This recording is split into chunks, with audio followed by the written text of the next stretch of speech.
नमस्कार मैत्रिणींनो, तुम्ही पाहणार आहात खरवसचा व्हिडिओ। तर इथे आपण घरगुती दुधापासून म्हणजे चिकापासून खरवस बनवलेला आहे, जे गावावरून चीक आलेला त्याच्यावरून बनवलेला आहे। तर आता प्रमाणासहित आपण असा छान सुंदर केसरयुक्त खरवस कसा बनवायचा त्याचा व्हिडिओ पाहू। नमस्कार मैत्रिणींनो, इथे आपण बनवतोय खरवस।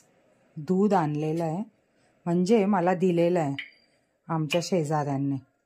तर इथे मी दूध घेतलेलं आहे, बघा किती छान असं पिवळं जर्द दूध आहे, घट्ट मोठं असं। तर मी त्यांना हे सुद्धा नाही विचारलं हे गाईचं आहे की म्हशीचं आहे म्हणून। तर आता आपण अर्धा लिटर इथे दूध घेणार आहे, कारण त्या मला बोलल्या की अर्धा लिटर पूर्ण दूध घ्या म्हणून। तर अगदी सोप्या पद्धतीने बनवायचं आहे, जास्त काहीच तामझाम करायचा नाही। तुम्हाला साखर गूळ जे पण तुम्हाला वापरायचं आहे ते तुम्ही वापरू शकता। इथे बघा ते गूळ जास्त घट्ट असल्यामुळे आपल्याला इथे त्याच्यात दूध अर्धा लिटर घ्यावं लागतं। तर इथे बघा हे 1.5 भांड दूध इथे याच्यामध्ये घेतलं जाईल।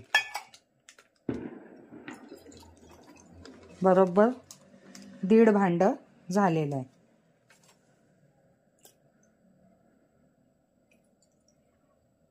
वेलची पूड घालायची आहे आणि गूळ घालायचा आहे। तर गूळ तुम्हाला किती गोड पाहिजे ना त्याच्यावर आहे। तर मी एवढा अर्धा भांड आहे ना एवढं गूळ घेणार आहे। तर आता आपण गूळ किसलेला घेऊ आणि छान मिक्स करून घेऊ। माझा फेवरेट सुंदरमचा गूळ घेतलेला आहे मी। हा गूळ मला फार आवडतो आणि टेस्टी असतो खूप। तर तुम्हाला सांगते ठराविक अशा दुकानांमध्येच हा मिळतो। तर तुम्ही नक्की तुमच्या आसपास कुठे मिळतोय का बघा। हा बघा असा असतो सुंदरमचा, केमिकल फ्री प्युअर जॅगरी। 110 रुपयाला की 99 रुपयाला आहे हे बघा। तर 85 मध्ये मिळाला 115चा। तर अर्बन स्टोअर मधून मला मिळाला, अर्बन बाजारला। तर तुम्ही ट्राय करू शकता की ऑनलाईन मिळतोय का म्हणून। तर खूप छान आणि टेस्टी असतो, खूप गोड नसतो, त्यामुळे मला जेवल्यावर आम्हाला एक खडा असा खायला खूप आवडतो हा गूळ। तर आता आपण इथे गूळ पहिलं मी हे सगळं करून घेते, गूळ किसून घेते। 1 भांड आपण गूळ घेतोय। आता इथे आपण हा 1 भांड चीक घेतलाय। ह्याच भांड्याच्या मापाने 1.5 भांड कच्चं म्हशीचं दूध घेतलेलं आहे आणि 1 भांड आपण साखर किंवा गूळ घ्यायचे। तर मी गूळ घेतलेला आहे आणि छान असं मिक्स करून घ्यायचं। अर्धा भांड घेतलं असतं तरी चाललं असतं, पण आम्हाला थोडंसं गोड खाण्याची सवय, त्यामुळे छान आता हे आहे ना मेल्ट होस्तोपर्यंत ढवळून घ्यायचंय। छान असं गूळ ह्याच्यात मेल्ट झाला पाहिजे। गूळ वितळतोय तोपर्यंत 5 वेलच्या घेतल्यात, आतले जे दाणे आहेत ते कुटून घेऊया।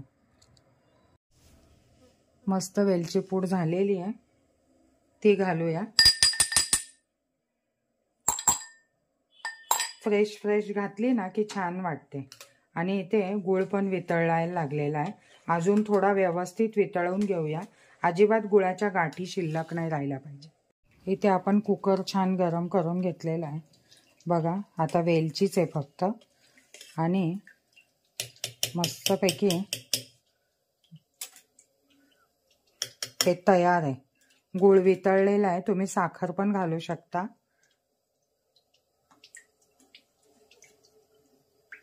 कुकरची शिट्टी काढून टाकायची आणि सगळ्यात महत्त्वाचं आहे ते आता आपण पुढे ह्याच्यावर घालणार आहे केसर। तर मी आहे ना केसर असं साखरमध्ये ठेवते, जेणेकरून आहे ना त्या ज्या तुमच्या केसरच्या दांड्या आहेत ना त्या खूप छान राहतात। इथे तुम्हाला दाखवते 20 मिनिटं लागणार आहे त्याला। आणि वर असं आहे ना केसरच्या ज्या काड्या आहेत ना त्या घालायच्या, तुमच्याकडे असेल तर नक्की घाला। हे बघा, ह्या ढवळायची गरज नाहीये, वरच असतील ना तर छान याचा रंग येईल। तर इथे बघा आपण अशा प्रकारे साखरमध्ये ठेवले ना केसर तर छान राहतं। तुम्ही नक्की करून बघा। थोडासा शोधायला त्रास होतो. मी एक एक पुडीच खोलते जशी पाहिजे तशी. मी एव्हरेस्टच्या केसरच्या पुड्या आणलेल्या, त्यातली एक एक पुडीच खोलते मी. 22 रुपयाला अगदी छोटीशी एक पुडी मिळते, पण त्याच्यात 6 ते 7 काड्या असतात छान. हे बघा, अशा प्रकारे टाकू आणि 20-25 मिनिटासाठी शिट्टी न लावता याला ठेवून देऊ. हे बघा, इथे खाली जाऊन बसलं होतं हे, ते छान असं. हे लक्षात ठेवायचं आहे की शिट्टी लावायची नाहीये आणि मीडियम गॅसवर ठेवून द्यायचं आहे 15 ते 20 मिनिटं. थोडं जास्त ठेवलं तरी चालेल. इथे आपण आता भरपूर सफिशियंट अशा केसरच्या काड्या टाकल्या आहेत, तर ह्याचा छान असा रंग येईल. तर इथे आपण शिट्टी ऑलरेडी काढून घेतली आहे, तर लावून घेऊ आणि गॅस मीडियम करू. तर आता भेटू 20 ते 25 मिनिटांनी. इथे आता ह्याला मस्तपैकी 20 मिनिटं झालेले आहेत. आपण खोलून बघूया काय सिच्युएशन आहे ते आणि आपल्याला कळेल. टूथपिक किंवा आता बरंच गरम असणार आहे, त्यामुळे टूथपिक किंवा एखादा सुरी घेऊन बघायचं आहे की ते सुरीच्या टोकाला चिटकतंय का म्हणून. हे बघा, असं मधोमध घालून बघायचं. दूध नाही लागलं म्हणजे झालेलं आहे. तर इथे छान असं झालंय आणि गुळामुळे ते वरचं पाणी सुटलेलं आहे. झाकण ठेवणं मोस्ट इम्पॉर्टंट आहे. हे बघा, हे पाणी असं सुटलेलं आहे. तर आता थंड होण्यासाठी ठेवू. गॅस बंद करू आणि थंड होण्यासाठी ठेवू. आणि आता मी तुम्हाला रात्र असल्यामुळे सकाळीच याच्या वड्या पाडून ठेवणार आहे. पण मी हे नॉर्मल टेम्परेचरला ठेवणार आहे, फ्रीजमध्ये ठेवणार नाही. आत्ता असंच बाहेर ठेवणार आहे, कारण थंडी आहे, काहीच प्रॉब्लेम नाही. सकाळी आता बघू याच्या वड्या कशा होतात. गरमागरम केसरयुक्त गुळाचा खरवस आपला छान तयार आहे आणि मस्त अशा सकाळी याच्या वड्या पाडूया. 4 ते 5 तास आता थंड होईल आणि मग वड्या पाडू. आणि केसरमुळे बघा किती छान कलर आलेला आहे, मस्त असा दिसतोय.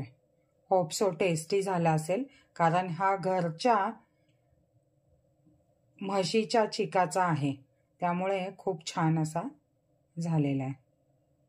इथे बघा, मस्तपैकी खरवस तयार झालेला आहे आणि केसर घातल्यामुळे त्याला छान अशी रंगत आलेली आहे. तर छान असा कलर आलेला आहे मस्त. आणि कट करून बघू कशा वड्या पडतात ते. रात्री आपण केलेला हा आणि आता आपण सकाळी बघतोय की कशा वड्या पडणार आहेत ते. अर्धा लिटर दूध वापरलेलं. व्हिडिओ जो तुम्ही पुढे पाहणार आहे त्याच्यामध्ये व्यवस्थित सगळं दिलेलं आहे.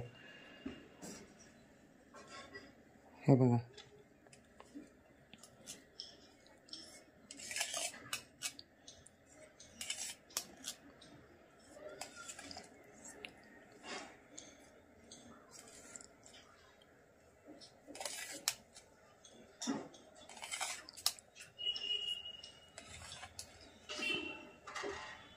तर आता आपल्याला एखादी वडी इथून उचलावी लागेल, तेव्हा आपल्याला कळेल की कसं झालंय ते, खाली लागलाय की नाही लागलाय. हे बघा,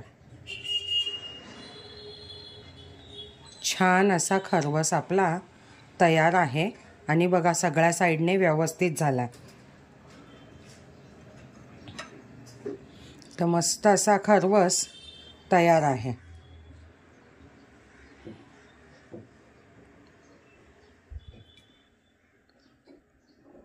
घट्ट मुट्टा झालेला आहे, असा हे झालेला नाहीये, लूज झालेला नाहीये.